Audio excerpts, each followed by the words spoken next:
One. Hello, everyone. Welcome to another edition of Interviewing the Legends. I'm your host, Ray Shasho. John McCutcheon and Tom Paxton have been pals for decades, but it was COVID and Zoom that turned them into a songwriting team. Every Monday at 2 p.m., they tell jokes, reminisce about old friends, and of course, talk lots of sports. What happens when two of folk music legends, most beloved, prolific songwriters join forces? Well, songs about history, the news, baseball, cowboys, America, love, the remembered, the forgotten. The arrangements are compelling, the production pristine, and the performance is stunning.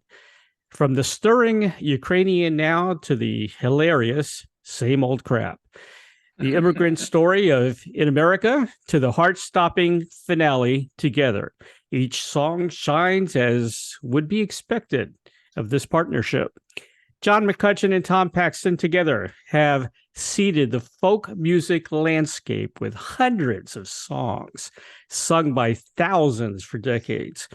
With the album together, they added another bunch of great new ones to the repertoire of our time. And given the bounty of those Monday afternoons, this is only the beginning. Please welcome two folk legends, John McCutcheon and Tom Paxton, to Interviewing the Legends. Hello, guys. Hi, yeah. Hey, hey. Good to be with you. Good to be with you, too. Legend. Last time we talked, and things didn't go so well with the recording of it. You guys were about ready to play the Birchmere, and since then you have played the Birchmere. How did things go there? Oh, they really went well. We did, I think, 2 or 3 shows before the Birchmere, and we kind of worked on a format for ourselves where we both went out there at the same time. It was not one guy and then the other guy. It was both of us at once and swapping songs and stories. We made it more informal. We had a couple of chairs side by side and talking to each other, singing to each other as well. It really worked. The audience loved it. It was much more informal. It was kind of that idea happened because we did a Sirius XM interview, and Mary Sue Toohey, who was the host there, just had these chairs out. We were going to do an interview. She said, "No, I'm not going to be involved. I just want to hear you guys talk." Yeah. Oh boy. Don't get us started. Yeah. Yeah. So during these 5-hour concerts that we did. Wow. We were very well behaved for us. Yeah. Yeah. I love, the simplicity of a story, a song, and a guitar, a simple acoustic guitar. There's nothing better than that, man. No. There really isn't. I love the stories. There's so many great guys I fell in love with, like Harry Chapin, love his brother Tom as well. Jim Croce, all these guys. They were so, Gordon Lightfoot, we just lost. But, there's nothing like listening to that. I never met Jim Croce. I feel the poorer for that. Yeah. Well, I think it speaks to how stories become like a connective tissue. It's what we've always wanted. I took my grandkids, 2 of my grandkids, out for breakfast this morning, and on the way home, they said, "Tell us a really good story." Yeah. And I just thought, okay, well, I must have done something right. Yeah. You guys would make great writers. I mean, I think, Tom, you've written some, right? You've got books out there, don't you? Yeah, I did. Yeah, I did a bunch of children's books. Right. I think it was 14 or 15 of them. Wow. And I made up stories. One of them was the story of Santa Claus. I made it up how he became Santa Claus. Really? And I was proud of that book, and the publisher just kind of let it escape. I never understood that, but I made it that Santa was he was a woodsman, where he took a forest. He was a forester, and that was the setting. And his hobby was making toys for kids, and it all, you know, it all built to into the part where we all know. And I remember the first time in it that he was late and everything. He told the reindeer, "Tonight we're going to have to fly," and that was the first. And I loved that book. So all kinds of writing, I think, that's what it is for me. Creating. One minute there is no song, and then all of a sudden there's a song. It never existed before. I love that. So many of the songs on this album are little 3-minute short stories. Yep, that's right. You know, look at letters from Joe, or Christmas in the Desert. Yeah, you know, there's a whole. It's like a little one-act play. That's it. And that, what we work with as songwriters is that distillation of language. How do you say more with less? Yeah, exactly. Yeah, that's hard to do. Oh, well, especially for me. You know, I'm a writer too. Since I was in grade school, I used to write very, very long stories, and I still do. I mean, my last 2 books I had to cut down like crazy. You know, the editor was not happy. So it's hard to condense, you know, and still make it, you know, interesting. Well, just think of Silent Night. Right. Man, it's very few words in that song. Yeah, that's true. But I think correct me if I'm wrong, but they're still singing it. Oh yeah. And it says everything it needs to say. Yeah. That's the sign of a good writer. Is when you've said everything you need to say, and you're smart enough to shut up then. Let the story, let the song, let the play, let the film, whatever. Yeah. You guys are great teachers, man. I'm surprised you're not professors. You know, we do teach. You do we teach. Both teach songwriting, sure. Oh, awesome. Yeah. Oh, you sound like teachers. That's a great joy. Yeah, I could see that. I love to see the light go on. Yeah, exactly. Inspiration. Tom, I want to mention, first of all, can I get that book on Amazon, the Christmas book? No. Oh, man. I would read it to my grandkids. They're all out of print.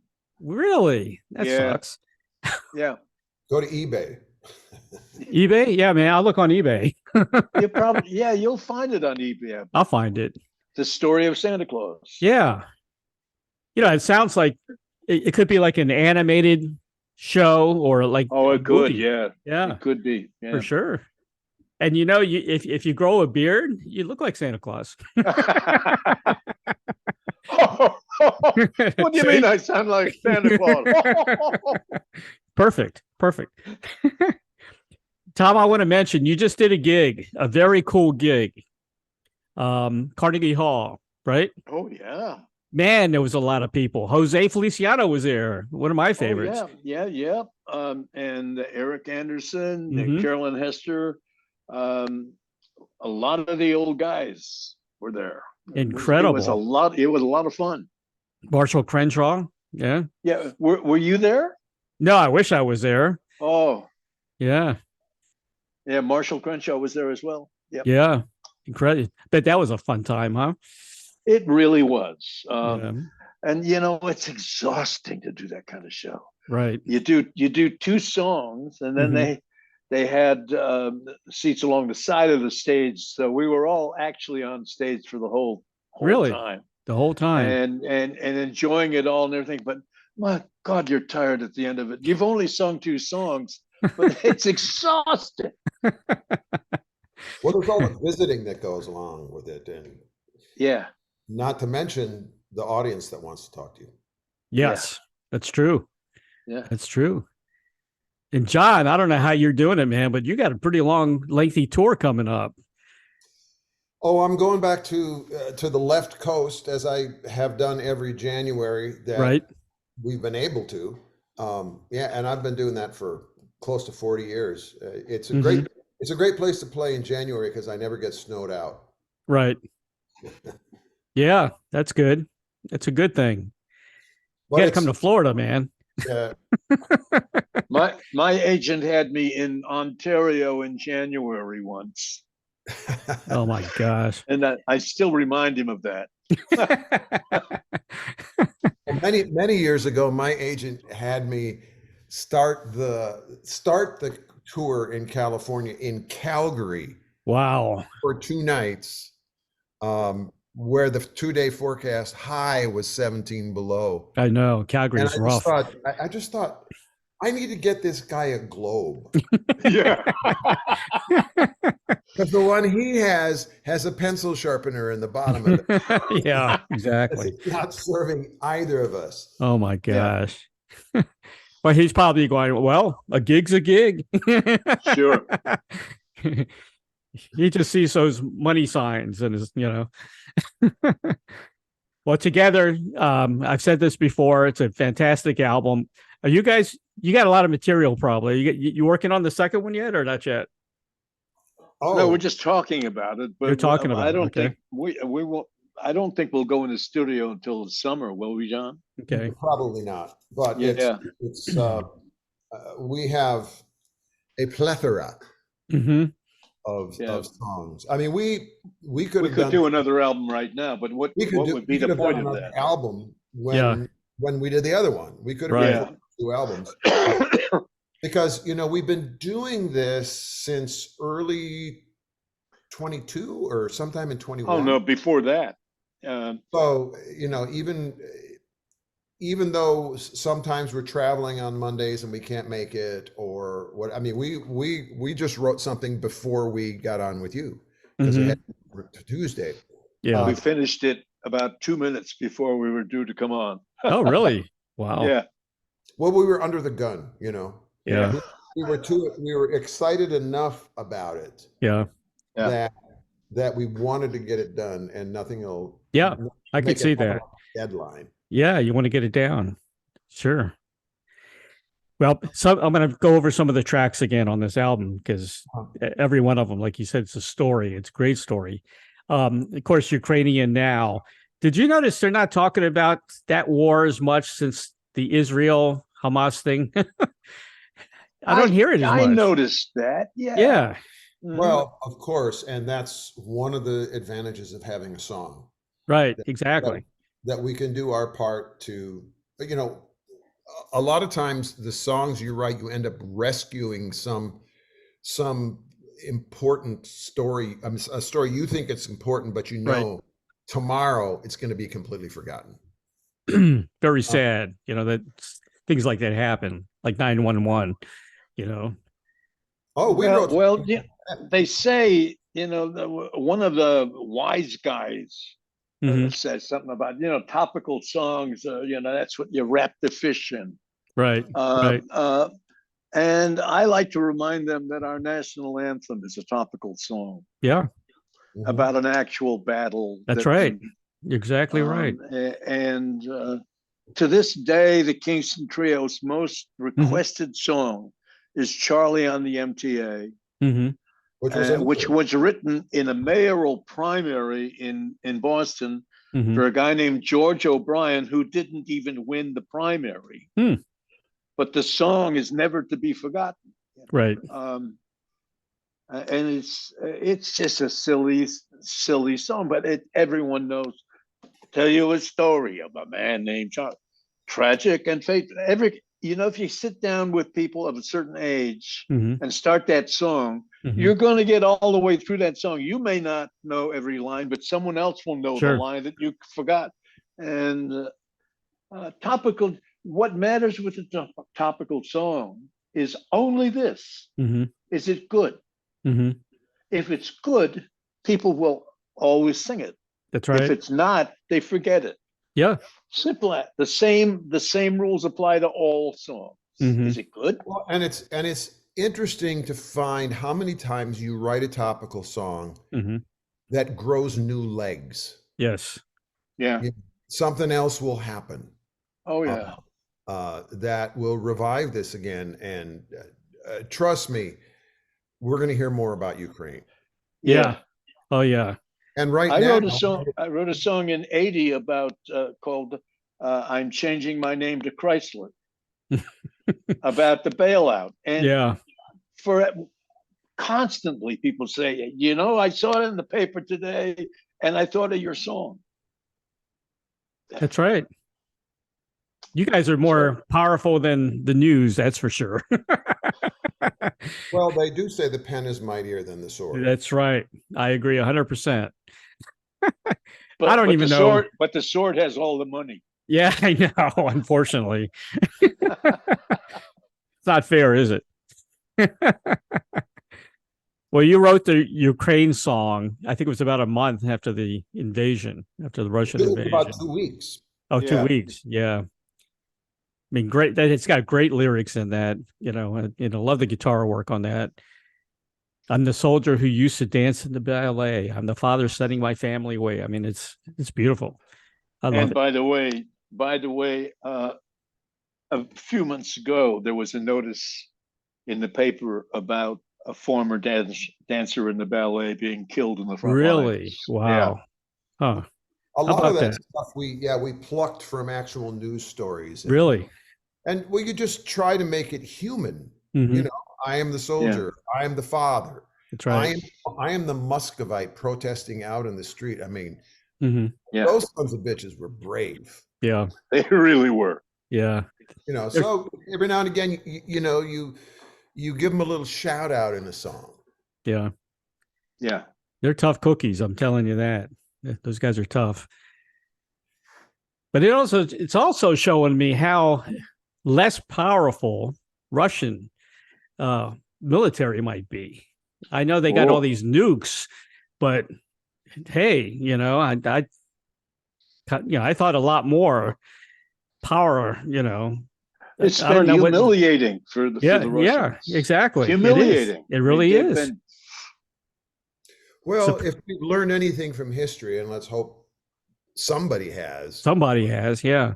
You know, there's Afghanistan, the graveyard of empires. Yeah. And happened to the world's most powerful military nation in Vietnam. You start fighting people on their own turf. The American Revolution. Yeah. Boy, we've had a lot of wars, huh? I still can't believe the Civil War. I mean, it didn't happen that long ago, if you really think about it, you know.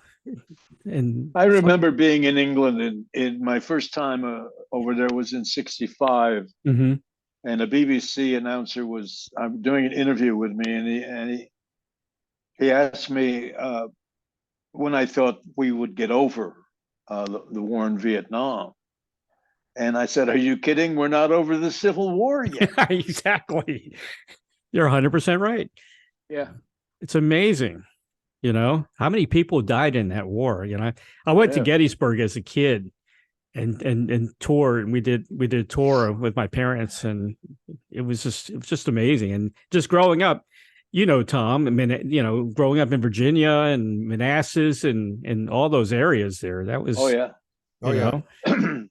I lived in Charlottesville for many years. Right. And when I would drive from Charlottesville up to take what we call the back way to the recording studio, I would go through Wilderness and through Fredericksburg. That's right. Sure. Yeah. And all that area, and and you were close to Chancellorsville at one point. Absolutely. And it's and yeah, it's you mean the War of Northern Aggression? Yeah. It's haunting. It really is. I remember going to Ford's Theater many times in DC, and you know, just it's amazing that it's still there. You know, you look over at that that box seat, you think, my God, it really happened, and that's where it happened. And then you go across the street where they laid his body. You know, wow. It's incredible. The history. Well, let's go back to the album, The Campfire, which is a really cool cowboy song. Love it. I thought about that song yesterday. I opened up a can of beans and I said, man, this this is what they do in the campfire. Yeah. They love their beans, man.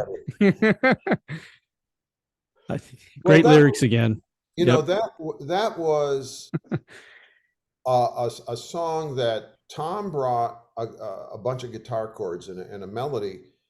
And he grew up in a very different area than he grew up in Oklahoma, and I grew up in Wisconsin. And so the whole Western experience isn't a part of the music I grew up with. Right. So I remember saying, let's write a cowboy song. I've never written it. And that one, boy, I love that chorus. I do too. It's just such a satisfying chorus to sing.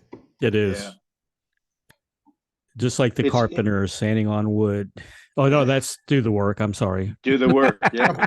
Jumping ahead. Yeah. Do the Work is a song that you got on my case last time because, you know, I told you I was an author, and I didn't know if I was going to write any more books. And you said, do the work. Well, that's it. I mean, we're all writers here. Yeah. And one of the things that I think people who don't do this kind of work think is that there's some fairy dust that happens and something, you know, you may very hard work. You may find that you have some point of inspiration, but then you got to put your ass in the chair. That's right. You do. And do the work. Seat of pants to seat of chair. You know, I'm not knocking you guys for being older, but it does get to be old. It gets to be tougher when you get older to do the work, doesn't it? Well, it might be tougher to sit down. No, it's harder to get up. It's harder to get up. You're right. Yeah. Oh, that's why you keep working. So that's why you keep working. As long as you're sitting down, you're okay. And one of the things about being older is you also know what the reward is. Yes, that's right. At the end of all the work. And I mean, we have commented a bunch of times, aren't you glad we weren't dancers or football players? Yeah. You'd be retired by now. Yeah. We would have been retired for 40 years by now. Oh, yeah. Yeah. That we get to do something that we enjoy, a creative life, whereas, you know, until they pry the pan from our cold, dead feet. Yeah. That's funny. You know, most of the legendary music artists I talk to, they'll never retire, man. I mean, I've talked to like Petula Clark, who's in late 80s. She's still doing plays and things like that. Good for her. You know, John Mayall, he just stopped touring. He's getting close to 90, but you know, he had an album out not too long ago. I mean, you know, why not? You know, why? Yeah. You can still play. You can still sing. Yeah. And Tom, you and John, dance. You guys look so young, man. You don't look your age at all. Oh my gosh. You have no wrinkles, man. It's the they're on my soul. Well, we all got those. Yeah. You guys look great. You really do. Well, I mean that. You. Well, Pete Seeger, who we both knew well, shamed us all. Yeah, he did. He's in his 90s out there at Occupy Wall Street on 2 canes just to be helpful. And, someone asked me the other day, are you ever going to retire? And I said, I hope I retire the day before I can't do this anymore. Mm-hmm. Yeah. Right. Yeah. Right. I like what Willie Nelson said to his answer to that question. Are you going to retire? He said, and what would I do then? Make music and play golf? Exactly. Yeah. Which exactly. is what we're doing now. Yeah. Yeah. But the writing is something that you'll never retire from. Right. No. I can easily see the day when I'll just say, I just don't want to ever get on another airplane. Well, yeah. I don't. If they ever perfect astral projection, mm-hmm. where I could just boom, be there on the stage and like Star Trek. Please welcome Tom Paxton and John McCutcheon, and we're sitting in a couple of chairs going, "Hi, what do you want to talk about today?" I like what Dave Van Ronk said once. He said, I perform for free. You have to pay for getting me there. Yeah, that's all right. That's right. Yeah. And getting me home, I guess. Yeah. You get your reward for getting to the right places at the right time is you get to use it for a couple hours. I can see how touring would definitely take a toll. I mean, that's why a lot of people they stop touring first, but they'll still make records. Well, I mean, imagine the Beatles. Yeah. The drag it was. That's why they quit. Yeah. I mean, I've been thinking recently about, all the screaming that I have to endure. Stop. Oh, yes. Stop. Yeah. Oh. Was that all your stalkers? It's unendurable. Walkers? Tom, don't you and John get tired of the girls tearing off your clothes? Oh, it's heaven, actually. Or in my head, it is. All the groupies following you around. Yeah. Man. Oh, yeah. Right. It's trying to get off the stage through that sea of depends. Yeah. Oh my God. My buddies, the Don Juans, and I wrote a song that went. All my stalkers use walkers. all my old groupies wear Depends. That's funny. I just saw William Shatner. He was here in Sarasota, and he had a screening of The Wrath of Khan, and then he came out and talked, and he was pretty funny, very, very funny. Yeah. He's in his 90s. And one of the questions one of the audience members asked was, do you wear tighty whities or do you wear boxers? And of course he said, depends. So he's okay. He's not too shy about saying he wears Depends. I thought it was funny. Well, I was very late in seeing his series, Boston Legal. Yeah. And I was knocked out by it. I thought it was, and I thought he was terrific in it. Mm-hmm. But I'll never forget Lucy in the sky with I know. Oh my God. Mr. Tambourine Man. Yeah, that's funny. Man. That's funny. Oh, that was it was fantastic. Yeah. Agonizing. He was very funny though. He was a funny guy. Yourself in a boat on a river. On a river. Yeah. But my favorite was probably Sebastian Cabot doing It Ain't Oh Me. My gosh. It Ain't Me, babe. Mr. Yeah. French? Yes. Yeah. It Ain't Me, babe. Oh my gosh. That is so funny. George Burns doing with a little help from my friends. Yeah. I love George Burns, so he was so witty, he's very he was a funny guy too. Good writers. Good writer, yeah. Invisible Man, of course we talked about I mean the thinking on this song was wonderful. I loved it. It's people that you might see on a daily basis, but they're not you don't really talk to them. You don't sit down and have a conversation with them. They're just kind of in passing, They're others. Yeah. And we're all guilty of that. Oh, we all do it. Especially around Christmas time, where we used to give the mailman a present. We used to give the garbage collector a present. Remember? The milkman. Yeah. And nowadays we probably don't. A lot of people don't. Or at least say Merry Christmas, Sure. Yeah. Well, it's just seeing people, being present, seeing people, as human beings. It's sure. You become so desensitized by it. Who was it? Stalin said, "When one person dies, it's a tragedy. When 1 million people die, it's a statistic." Yeah, that's true. Very true. Yeah, my wife said she's a retired nurse, and she always said, "Don't be a statistic," when not going to the doctor and things like that. Yeah. And here's one of my favorites, Same Old Crap. Well,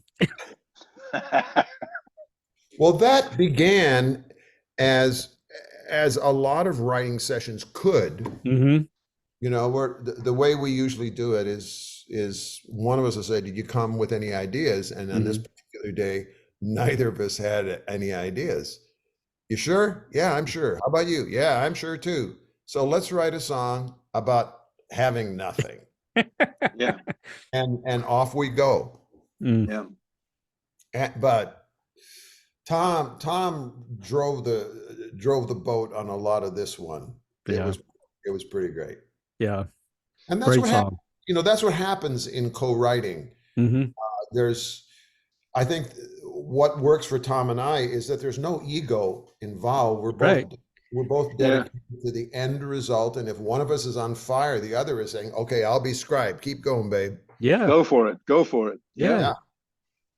And you guys are probably a lot more mellower now in your writing with each other, because you've wrote so many songs and written so much music over the years, and you've already established yourself, you know, as legends. So you can chill and just have fun with it, and it's going to come out great, you know. I think we've established ourselves as legends.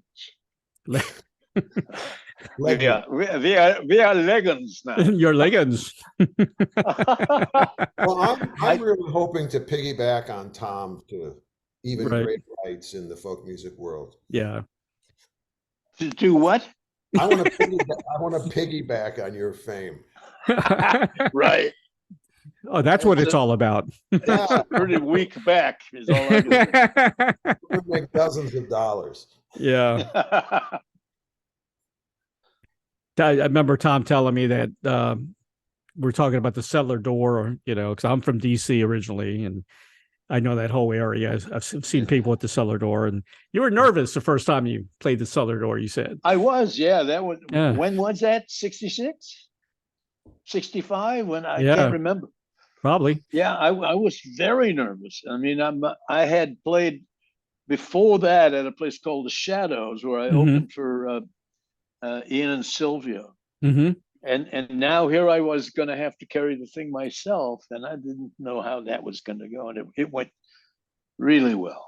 I know there was a reviewer for the Post in those days named Bill Rice, and he gave me a really great review. And then he went off to Paris for to cooking school for a year, and he was there when I played a solo concert in Paris, and it was a late night concert. And after it, he took us on a walking tour past all the revolutionary sites where Marat was murdered and that kind of thing. And then he went to Chicago and was the food critic for the Tribune for many years. I think he died a few years ago. But I was really nervous about that, and it turned out really well. And the Cellar Door was a regular stop for me until the fire department closed it in 80. And we all moved across Virginia to the Birchmere, where I've been playing ever since. Yeah, that was a great venue. Jack Boyle. I remember Jack. I mean, when they came up with Cellar Door concerts, I was blown away, man. They did so many shows, especially at the Capitol Center. I mean, they were responsible for most of the shows at the Capitol Center. Yeah. Didn't you play Constitution Hall? Did you play Constitution Hall? Oh, no. No? The only time I played Constitution Hall was for George McGovern. Oh, okay. Like a fundraiser thing, or? Yeah, it was a big fundraiser. I was part of that. And I've never checked the dates, and I don't want to check the dates because I'm afraid I was wrong, but I think it was the same night as the Watergate. The break-in? Really? I think so. And as I say, I'm not going any further. I'm just saying to myself, haha, that was the night it was. Yeah. Wow, it's pretty historic. Yeah. In America, I said this before, that should be a hit. That should have been like an impact, like a Lee Greenwood kind of, lasting impression. It's a fantastic tune, man. And this is one where John really carried the ball, right, in the writing of this one. He's all over that song. Well, I brought that as something that I had started with one of my songwriting camps, and it just wasn't going anywhere. And so we kind of did a rescue operation on it. Right. Yep. Bring it into Paxton. Yeah. The jump starter. The jump starter. He can save this. But yeah, it's a lot about the, I'm married to an immigrant. Yep. A refugee, in fact, from Cuba. Yeah. And the whole idea of, the whole relationship that immigrants and especially refugees happen to the place, not only that they come from, but where they end up. Right. It's always Jerusalem next year, Havana next year. Yeah. And it's really moving, and I wanted to kind of honor what I know of my wife and her family. But yeah, I'm really pleased with the way that one turned out. Beautiful lyrics, man. Fantastic. I told you this before. My mom was Cuban, so we have a lot in common. Right. Yeah, that's right. What's your favorite Cuban dish? Flan. Flan, yeah. My wife makes the best flan. Really? Absolutely. And we're having Thanksgiving dinner on Thursday, and of course there will be black beans and rice. Of course. And we're going to have flan for. Well, I'm making 3 pies, but there will also be flan. And the flan will be the first thing that will be gone. What flan? Flan is like a custard. Yeah. How do you say it? Flan. Flan. Oh yeah. Next, I've had that. Yeah, you got to come down.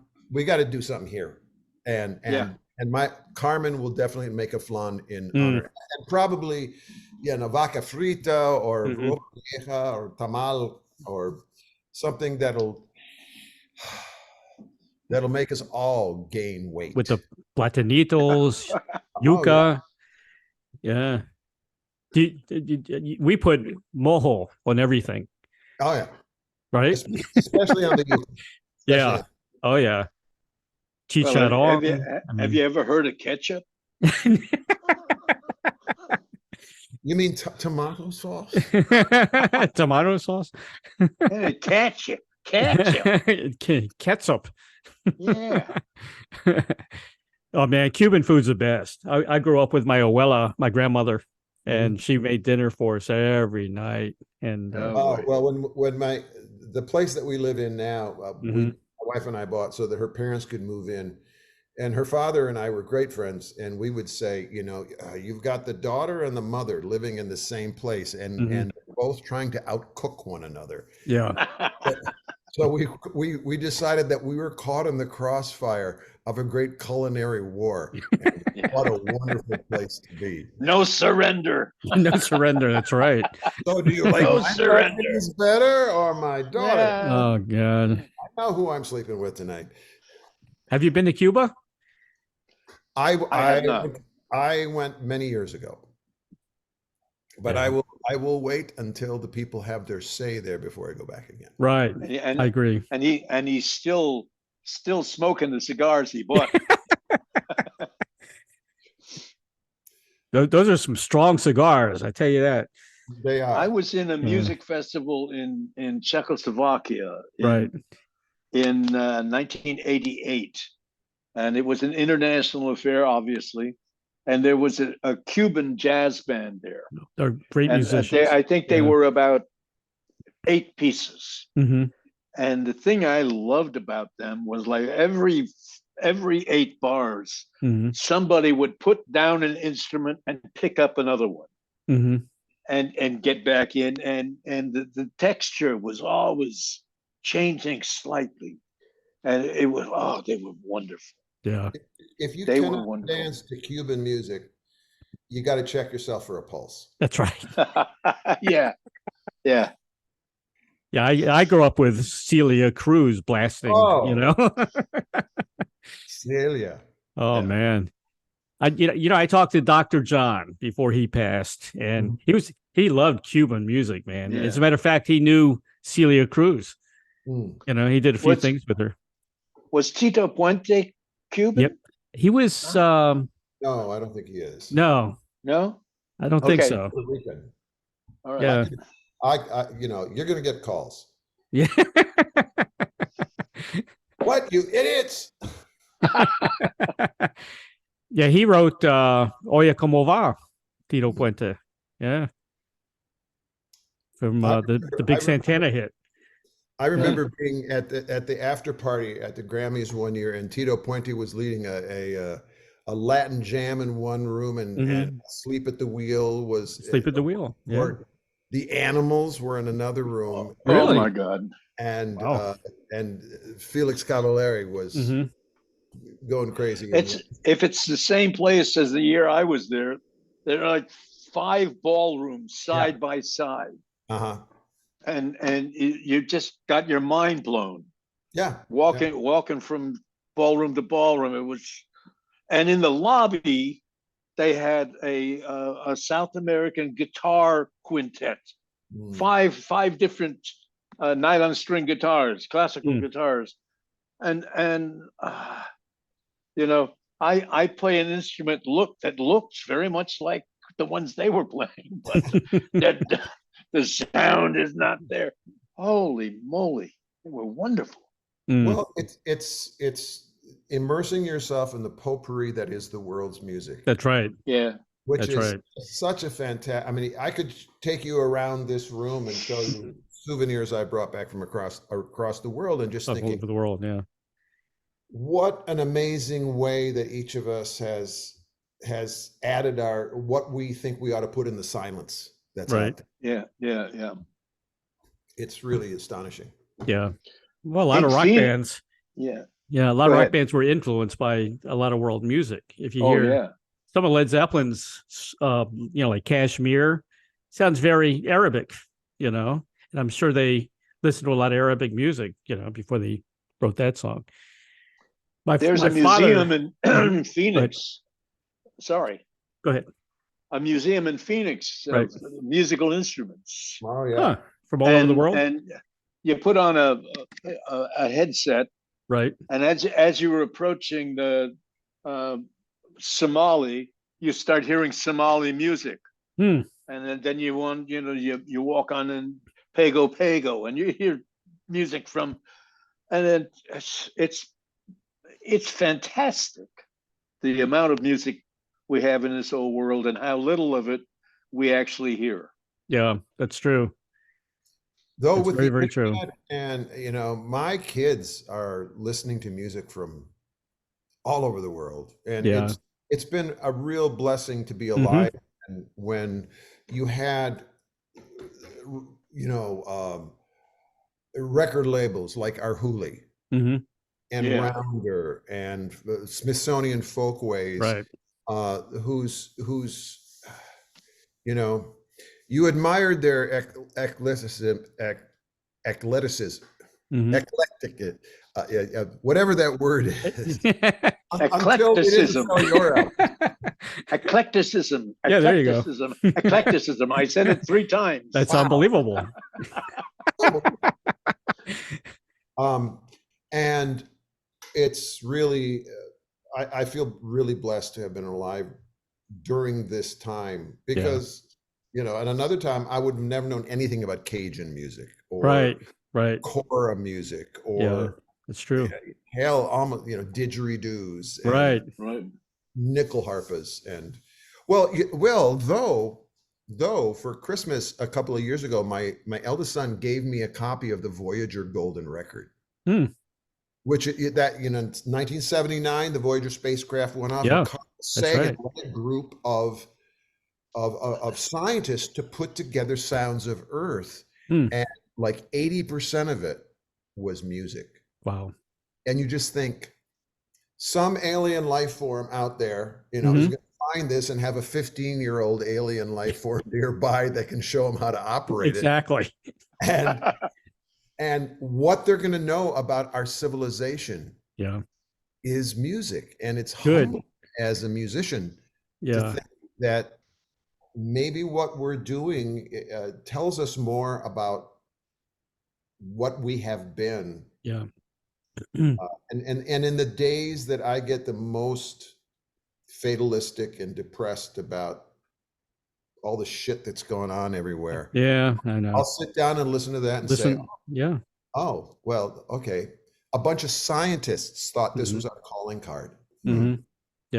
Maybe we do beauty better than we think we do. Yeah.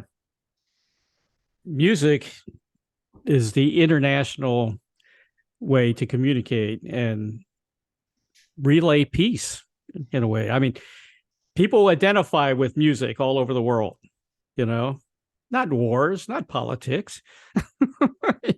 Music brings us together. That's what I think, you know. If it wasn't for music, I would have never made it, you know. Well, and those of us who are fortunate enough to travel to other parts of the world and be part of festivals. And, well, especially folk music. I mean, folk music is the root of all the world's music. Every country has it, even if you don't speak I remember being at a Winnipeg Folk Festival, and a group from Madagascar came up to me after I did my set and said, we're playing with you tonight. Yeah. And sure enough, at the party afterwards, it was, you know, boy meets girl. Yeah. Yeah. Guitar meets flute. Yeah. But I think this was one of Tom's emotional songs, was Letters from Joe, right? It was Tom, right? Well, Tom sang it, but we both wrote it. Right, but it was very emotional, I think, for Tom. Oh, yeah. Yes, it was, sure. And I thought it was like a spoken word, but it's not. It's actually music, right? Yeah. It's what they call in German Sprechstunde. Okay. There's, some of it is spoken, most of it is sung. Mm-hmm. And you know, I remember being in the control room when Tom sang that, and you know, what most people don't know is that usually you do 3 or 4 takes, right? And then you can take the best from each one, and you can almost put a jigsaw puzzle together. But we did the first take, and Bob, the engineer, turned to me and says, "You want to do another take?" I said, "Not on your life." That was perfect. Yeah. In all its imperfection. Yep. Yeah. I agree. And it's all based on a packet of letters that was found remodeling an old farmhouse. And as happens many times, first couple lines of the song being written, we had no idea where the song was going to go. Right.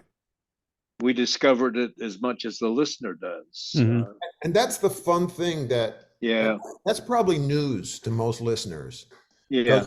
Because we've been doing this long enough that we have the faith to follow where the song is leading. I don't mean it to sound woo-woo, because neither Tom nor I are woo-woo guys at all. No. But I don't even know what woo-woo guys means, but I actually do. Yeah. And you just, it's more, it's not like we start off with a storyboard. Yeah. We know where this is going. And it was really, you know, when we came to that line, I found myself transported to another place in time. It was like, oh, and what place in time is that? Yeah. The same thing applied in Life Before You. As we were writing a love song. And then we had a break, and I don't know which of us said it, but why don't we turn this thing here? And so we came up, and I'm so glad we did, because I love the ending of that song. It's a great song. It really is. And then, of course, the baseball song, "The Fan." Were you guys? I was very surprised how the playoffs ended up and the World Series and all that, because all the best teams didn't make it, including the Braves.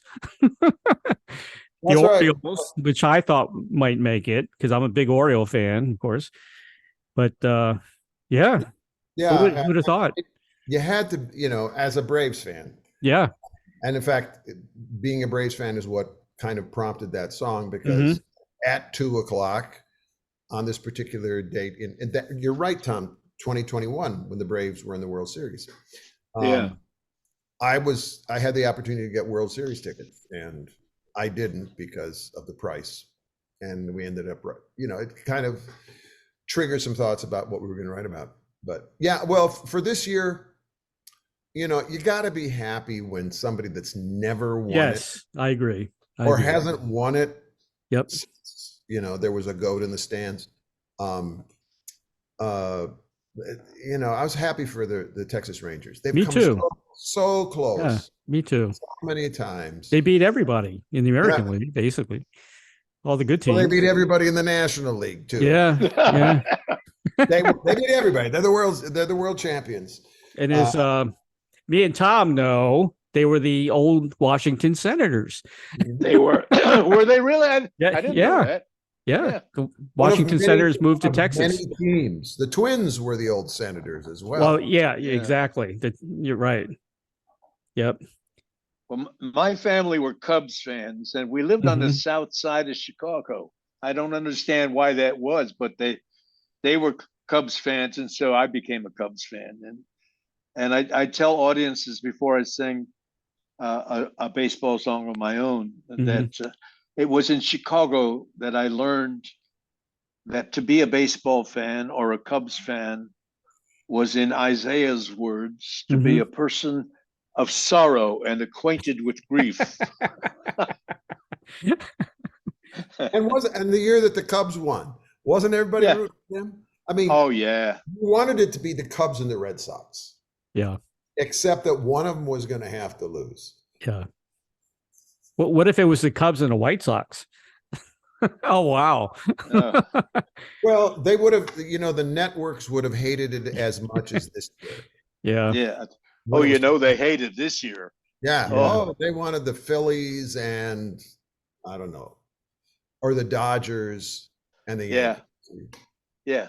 And the Braves had the best team, right? They had the best record, I think, in baseball. Oh, yeah. Well, we finished 14 games ahead of the Phillies. Surprised me. And we could not take care of them in the playoffs. It's amazing. It's like, it's like the college basketball teams that you see come in March and they're just peaking. Yeah. And that's what happened. They're going to kick everybody's ass. Yeah. And we had the Rays, who had a great start of the season. Oh yeah. And then look what happened, Well, and you would look at their playoff games, and there would be empty seats, and you think, what? It's terrible. That's our problem here. Well, wait a minute. I missed that. Who had empty seats? The Rays. The Rays during the playoffs. Tampa. Oh yeah. Well, I don't know why baseball is so hard to sell in Florida. I mean, you look at Miami. I mean, it's Latin America, Central. I don't get it either. Yeah. I went to a Rays game once with a brother-in-law of mine, and I slept through it. It was the dullest game I ever saw. Well, baseball can be boring. Oh. They were on fire at the beginning of the season. They were. But they're building $1 billion stadium in St. Pete in the same spot. Everybody wants them to move to Tampa because they would probably draw a lot more people in Tampa, but they're going to keep them in St. Pete. So I don't know what's going to happen. I should point out, as a matter of courtesy to both you and the next person, that we have a 4:00. Oh, you got a 4:00? Okay. All right. Thank you for telling me. That's, very important. I'm just going to go over a couple of more songs. I can't help wonder where I'm bound, the big Johnny Cash cover you sang about, which is, excellent tune. Everything, which had the banjo piece in it, I believe, right? Yep. And then Life Before You, which was a kind of a country sounding tune. And a song that I gave you a lot of kudos before that really would like to see it be a standard would be Christmas in the Desert. I mean, thank you. That would be incredible if that just took off, you know. Oh, I agree. It would be incredible if it took off. Yeah. Yeah. Imagine that coming back every year. I'll buy you a Christmas present if it takes off. Okay, yeah, I appreciate that. Well, yeah. I know what my job is, to promote the heck out of it. Well, you know, we were in a jag of writing Christmas songs. Right. And that one just, I think it was Tom said, 2 hours out of Flagstaff. Yeah. Like, whoops. Okay, here we go. And we need good Christmas songs, you know. Yeah. There's too many Christmas songs that are too simple, you know. I hate to say it, but McCartney didn't do justice on this Christmas song. Bruce Springsteen did not do justice on a Christmas song. You know, there wasn't much, you know, meat to it, you know, and it needs to be more thought into these songs, you know. And I love it. I love the Christmas song you guys made. It's incredible. Well, you know, I gave the album 5 stars. It's a fantastic album. I'm going to promote the heck out of it. I can't wait till you guys put out another album. It's going to be great. You know, you mentioned Pete Seeger. I just want to mention Pete Seeger passed away on my birthday. Oh my goodness. January 27th. Yeah. He was such a good writer, man. That was not a happy birthday. No, but it's something I'll always remember, I guess. Sure you will. Yeah.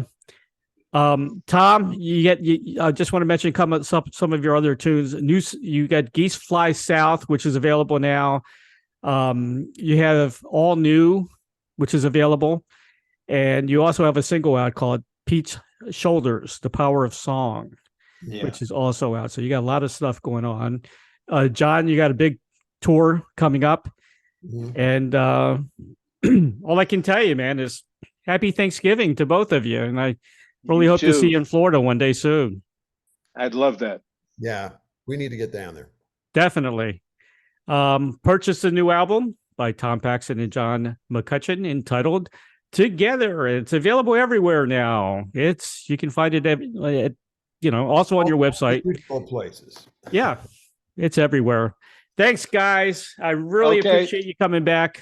Thanks, a second time around. Yeah. Okay. It'll go out tonight. Great. We'll talk to you again. Okay, man. Bye-bye. Take care. Bye-bye. Bye.